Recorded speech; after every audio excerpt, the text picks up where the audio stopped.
भगत जनों, पाक पटन में शेख ब्रह्म को उस अल्लाह के नाम का संदेश देते हुए गुरु नानक देव जी संसार की यात्रा पर आगे निकले और पहुंचे एक सिख के घर। उस सिख के घर के बाहर ही उन्होंने आसन लगा लिया।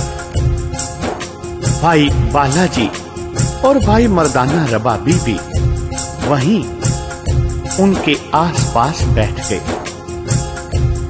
भाई मर्दाना जी रबाब बजा रहे थे और गुरु साहब शब्द पढ़ रहे थे।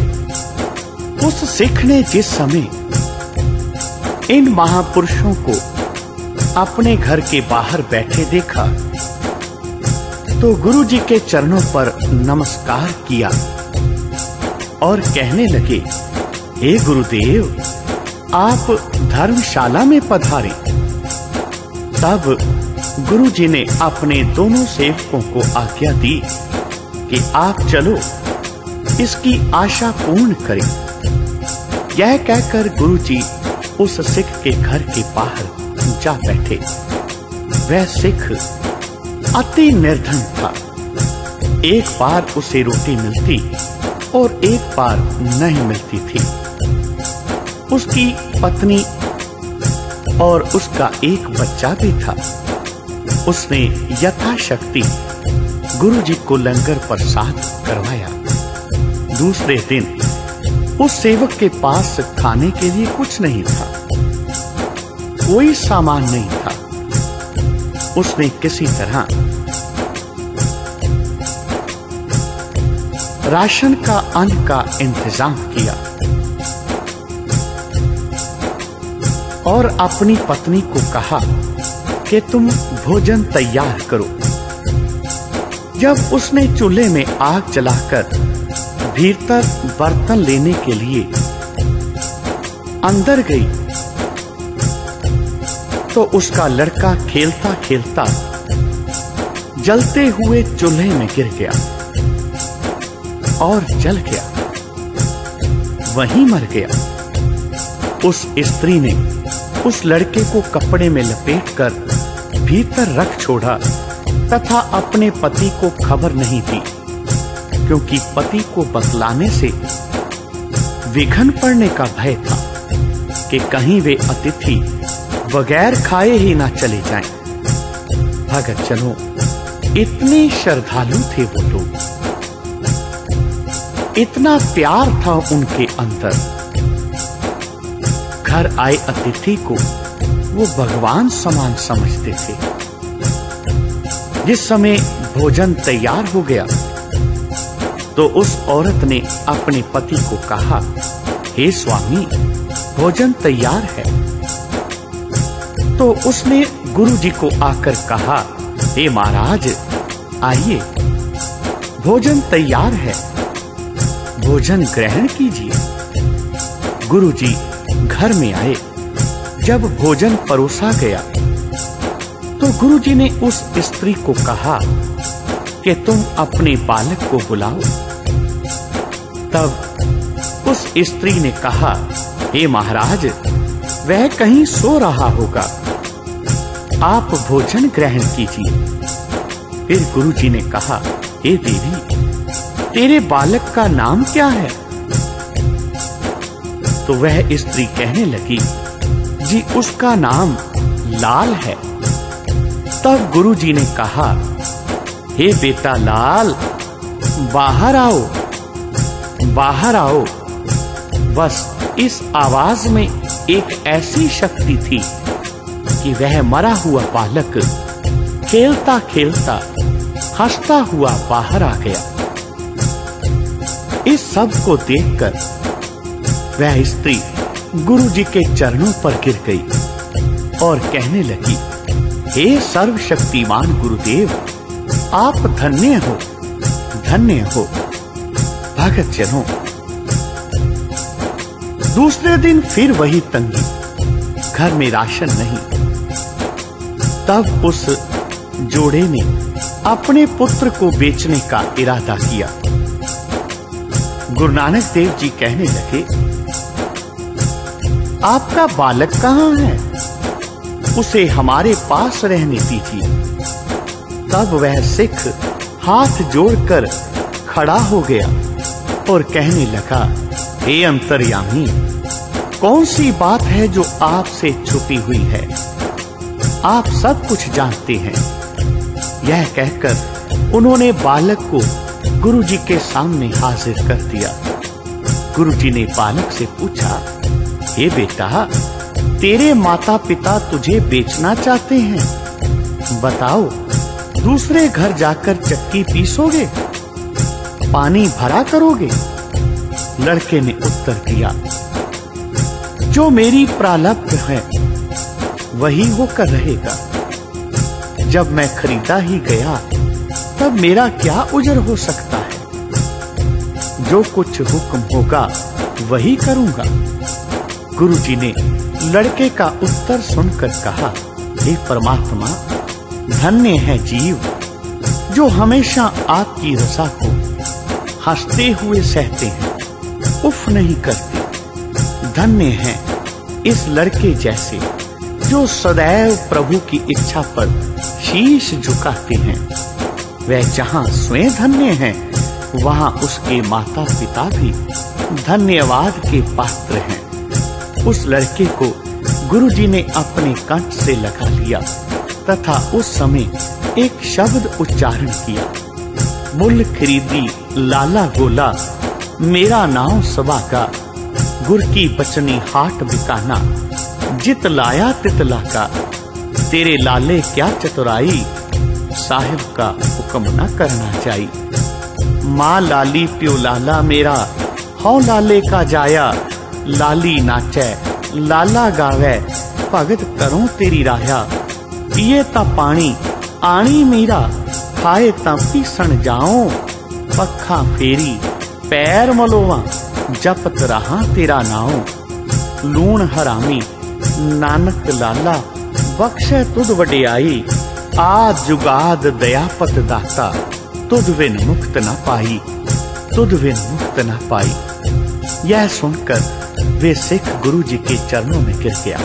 तब गुरुजी ने उपदेश दिया, हे भाई, धर्म की कमाई करो, आए गए सिख अथवा साधु संत की सेवा करो। अपनी कमाई में से 10वां हिस्सा निकालो, दान पुण्य के लिए। सदा सत्य बोलो, प्रभु परमात्मा का नाम स्मरण करो। इससे तुम्हारा लोक और परलोक उज्जवल होगा। तब सभी सेवकों ने गुरुजी के चरण धोकर पाहुल ली और नाम स्मरण में लग गए। सत्य बोलना तथा नेक कमाई करनी, यह उन्होंने अपने जीवन का लक्ष्य बना लिया। गुरु महाराज सबको सुमार्ग पर लगाकर आगे चल दिए। चलते चलते एक दिन गुरु नानक देव जी परमात्मा के ध्यान में मस्त थे।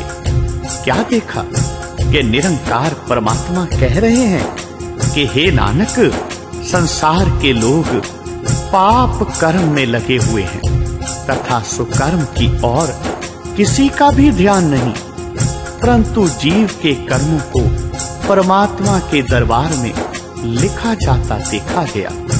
उस कौतुक को देखकर गुरुजी के मन में दया आई। तब उस परमेश्वर ने कहा, हे नानक देव, मुझे तो कोई स्मरण ही नहीं करता। प्रत्येक प्राणी माया के पीछे भाग रहा है। हे नानक, जैसे तुम चाहो मैं वही करने को तैयार हूं। तब गुरुजी कहने लगे, हे पिता, आप फिर भी दयालु हैं। संसार की रक्षा करनी आपका लक्ष्य है। आप अपने नाम की लज्जा रखने के लिए जीवों का कल्याण ही करना। तब निरंकार ने कहा, हे नानक, यह लोग तो मेरा नाम कभी भी नहीं लेते। वह तो मुझे जानते ही नहीं। वे लोग तो अहंकार में डूबे हुए हैं। जब मैं उनको कुछ भूख प्यास की तकलीफ देता हूँ, तब वे लोग कुछ मेरे अर्पण दान पुण्य करते और मेरा स्मरण करने लग जाते हैं। हे नानक, अभी तो इन प्राणियों की उम्र अल्य है। फिर भी यह मुझे भूले हुए हैं। तब गुरुजी ने कहा, हे सर्वशक्तिमान, आपने मुझे धर्म की रक्षा के लिए संसार में भेजा है। मैं संसार को सन्मार्ग पर लगाऊंगा, परंतु आपने अपनी ओर से संसारी जीवों पर दया ही करनी, क्योंकि जीव अल्पज्ञ हैं, भूलनहार हैं। तब करतार ने कहा, हे नानक, मैं तेरा कथन अवश्य मानूंगा। अब मैं तुमको आज्ञा देता हूं कि तुम सारे संसार को मेरा नाम जपाओ तथा सन्मार्ग पर लगाओ। मेरे नाम का चक्कर तमाम संसार में फेर दो। हे नानक, जो प्राणी बताए मार्ग पर चलेगा उसमें इस संसार से कीर्ति दिलाकर मरने पर अपने पवित्र धाम में स्थान दूंगा। और जो तुम्हारे बताए मार्ग पर नहीं चलेंगे वे संसार में दुखी रहकर मरने के पीछे नरकों में वास करेंगे।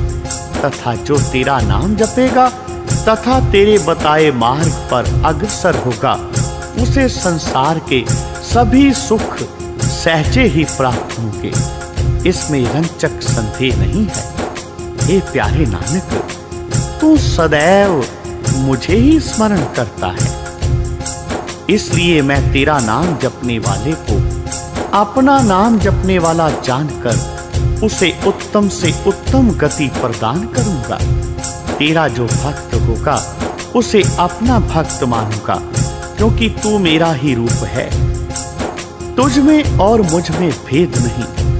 तेरा नाम लेने वाले को यम नहीं पकड़ेगा। यह करतार के शब्द सुनकर गुरु नानक देव जी ने करतार को नमस्कार किया। भक्तजनों, अब गुरु जी सभी काम छोड़कर प्रभु नाम स्मरण का प्रचार करने लगे तथा जो आता उसे सन्मार्ग पर चलाते, भलाई का उपदेश देते। संसारी जीवों को गुरु जी ने कहा, हे मित्रों, इस घोर कलयुग में सबसे बढ़कर प्रभु नाम स्मरण ही मोक्ष का दाता है।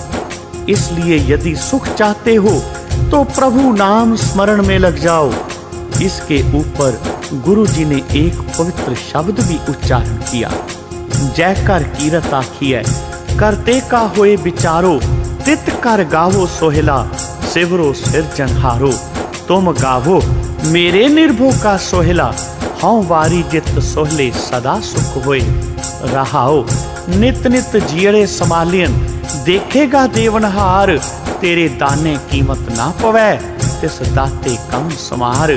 संबत साहा लिखिया मिलकर पावो तेल, देव सज्जन आसीसड़ियां, जो होए साहिब स्यो मेल, जो हुए साहिब स्यो मेल। कर कर एहो पहुंचा सदड़े नित पवन, सदनहारा सिमरिय नानक से ध्यान। सुनो मित्रों, जो परमेश्वर की शक्तियों तथा कृपाओं का स्मरण करेगा वही सुख और मुक्ति को प्राप्त करेगा। जहां संत लोग हों वहां बैठो तथा ईश्वर का नाम स्मरण करो और परमात्मा के सोहले गाओ, गीत गाओ।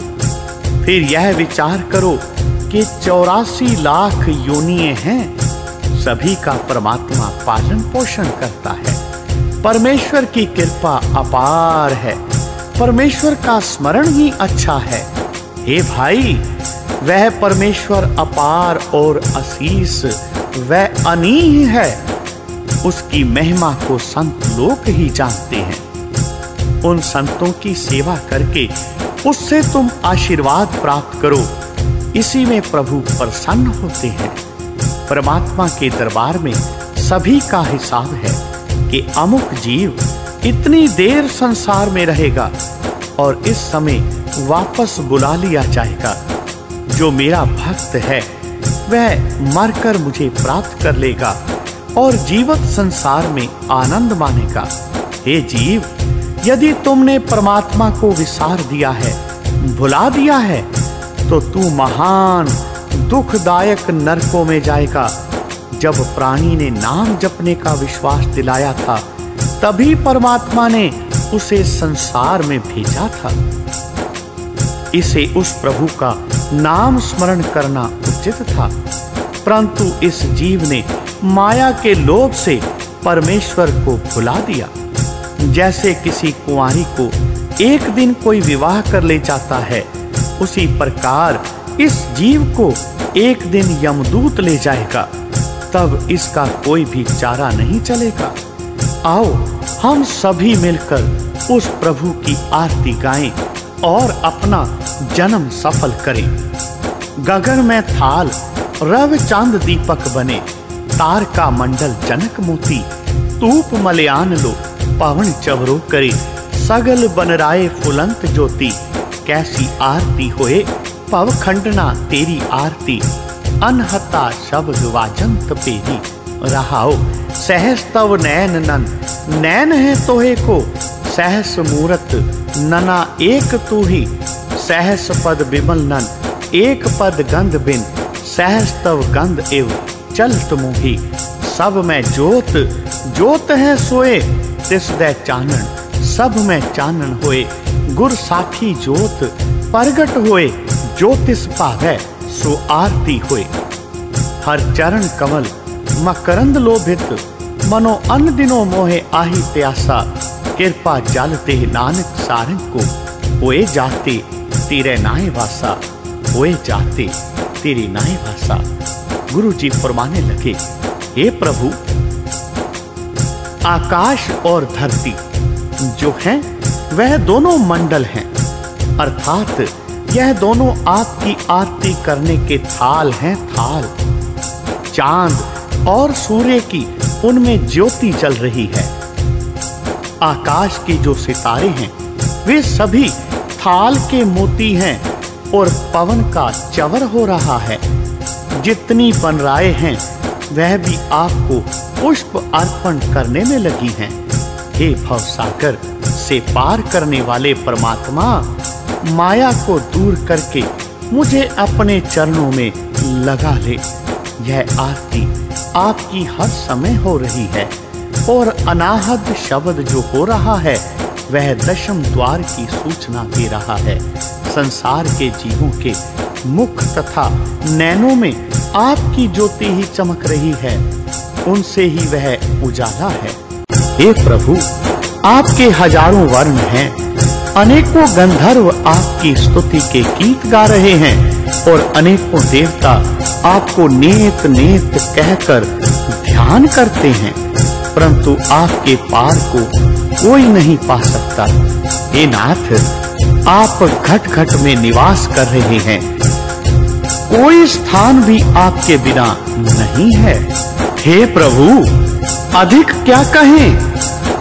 यदि कहते भी जाएं तो मन नहीं भरता, परंतु ग्रंथ का विस्तार अधिक होने का भय है, इसलिए यहाँ ही समाप्त करता हूँ। हे नाथ, आपके चरणों का ध्यान हमें कभी ना भूले। फिर उस सर्वशक्तिमान परमात्मा ने कहा, हे नानक, मैं तेरे ऊपर अत्यंत प्रसन्न हूँ। तू मेरा नाम जपा कर तमाम संसार को सद उपदेश देकर अच्छे मार्ग पर लगा रहे हो।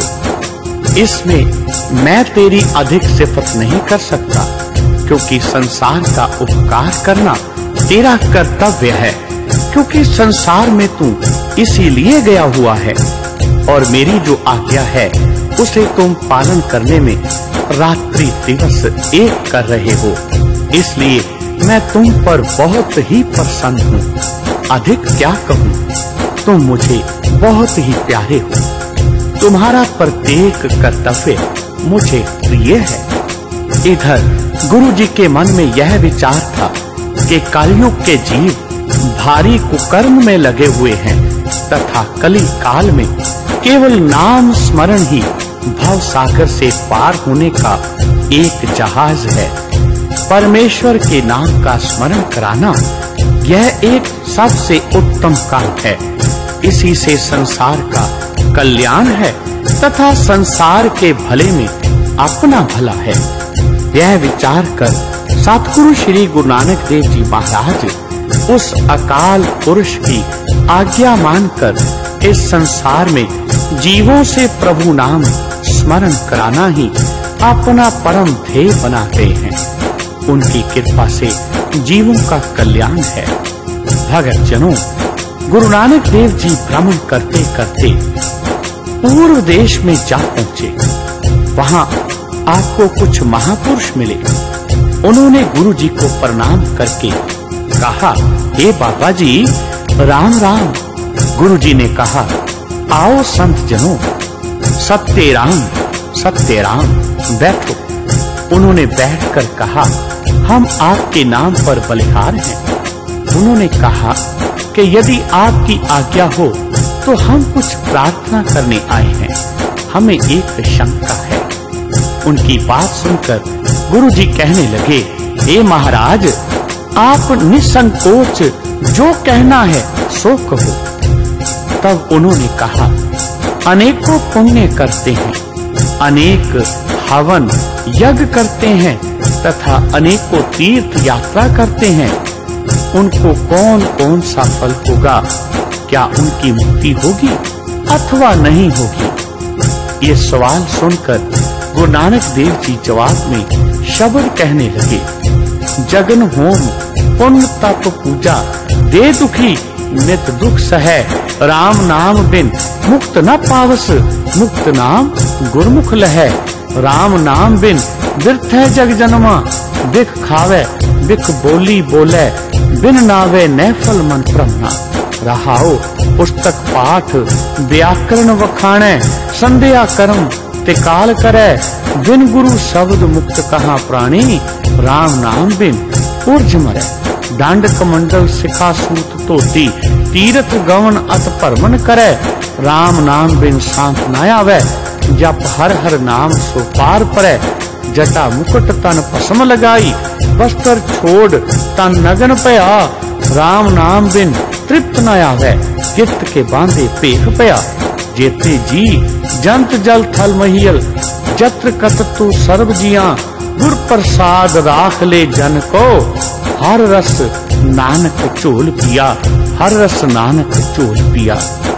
हे संत जनों, चाहे कोई हवन यज्ञ करे, चाहे तीर्थों पर जाए, योगी सन्यासी चाहे ब्रह्मचारी बने, चाहे नांगा और करवट कराए, चाहे सारी पृथ्वी फिरे, देवी देवताओं का पूजन करे, बहुत तपस्या भी करे, फिर प्रभु के नाम स्मरण के बिना यह जीव मुक्त नहीं होता।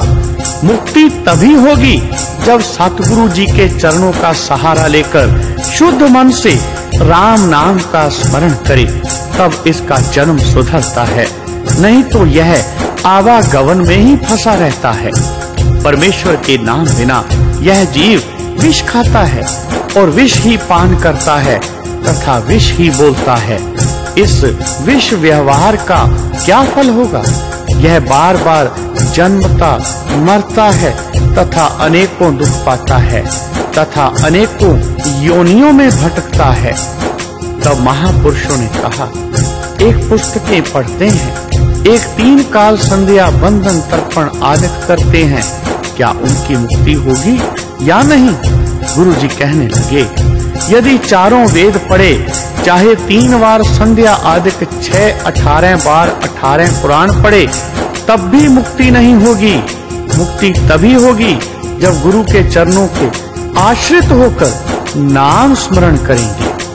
फिर संतों ने कहा, यदि गृहस्थ को त्याग कर वन में चला जाए तो क्या मुक्ति होगी अथवा नहीं?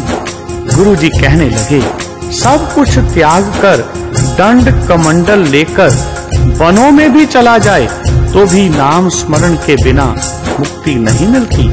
भले ही सारे संसार का भ्रमण करे, चाहे 7 समुद्रों में स्नान करे, परंतु नाम नहीं जपता तो इसका कल्याण नहीं हो सकता। मुक्ति तो केवल शुद्ध हृदय से प्रभु नाम जपने से ही मिलेगी। फिर संतों ने कहा, एक जटा जूट बनाकर फिरते हैं, तन पर भस्म लगाकर, एक वस्त्र रंगा कर पहनते हैं, एक कान छिदा लेते हैं। गुरु जी ने कहा, हे संत जनों, इन आडंबरों में मुक्ति नहीं। मुक्ति तो सतगुरु की शरण में जाकर नाम स्मरण में है। जब प्राणी अहंकार को त्याग कर परमेश्वर चिंतन करता है तब इसकी मुक्ति होती है। नग्न फिरत से कोई मुक्ति नहीं हुई और ना ही होगी। फिर संतों ने कहा, जो जल थल में रहते हैं उनकी मुक्ति कैसे होती है? गुरुजी कहने लगे, संतों, जल थल में रहने वालों का भी पालन पोषण करने वाला वही परमात्मा है। वे भी जब परमेश्वर को याद करते हैं वे मुक्ति को प्राप्त कर लेते हैं। गुरुजी ने कहा, हमने तो अपना अनुभव किया है, आगे उसकी गति वही जानता है। उसकी गति अपार है, वह परमात्मा अनंत है, उसको क्या स्वीकार किया जाए? यह तो वही जानता है, वह सर्वशक्तिमान है, जो चाहे कर सकता है, उसको रोकने वाला कोई भी नहीं। भक्त जनों, यह सुनकर वे संत धन्य हो गए। कहने लगे, गुरुजी आप धन्य हैं। और उन्होंने गुरुजी के चरणों में प्रणाम किया। कहने लगे, हे महाराज, आप जो साक्षात परमात्मा हो, हमें भवजल से पार करो। गुरुजी ने कहा, आप एक मन होकर नाम स्मरण करो, तब वह परमेश्वर आपका कल्याण करेगा। इसमें संदेह नहीं है, ये सच्चाई है। तब वे संत जन गुरुजी के शिष्य होकर नाम जपने लगे। फिर गुरुजी वहां से आगे संसार की यात्रा पर निकल पड़े। बोलो जी भाई जी, वाहे गुरु वाहे गुरु वाहे गुरु।